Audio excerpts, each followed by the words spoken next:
আন তা'বুদাল্লাহা কাআন্নাকা তারাহু fine লাম তাকুন তারাহু ফাইন্নাহু ইয়ারাক। আমরা যদি সফলতা এমন হতে পারতাম, কাদ আফলাহাল মুমিনুন আল্লাযীনা হুম ফি সালাতিহিম খাশিউন, আমরা যদি দীপ্ত শপথ গ্রহণ করতে পারতাম, ইন্না সালাতি ওয়া নুসুকি ওয়া মাহইয়ায়া ওয়া মামাতি লিল্লাহি রাব্বিল আলামিন,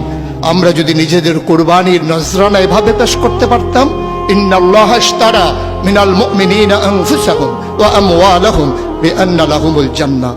সেই দীপ্ত শপথ জীবনে ধারণ করে আমরা যদি উমর বিন আব্দুল আজিজের মতো ক্ষমতা যখন তার মসনদে তাকে বসানো হলো, তিনি আস্তে করে ঘরে ঢুকলেন, তার বিবির সামনে গিয়ে বললেন, উত্তরাধিকার সূত্রে যে অলংকারগুলো পেয়েছো রেখেছো কোথায়? অলংকারগুলো কাঠের বাক্সে ভরে যখন তার সামনে এনে দেওয়া হলো, বলছিল, এর ভিতরে আমি রক্তের গন্ধ পাই, এর ভিতরে আমি বাতিলের গন্ধ পাই। সুতরাং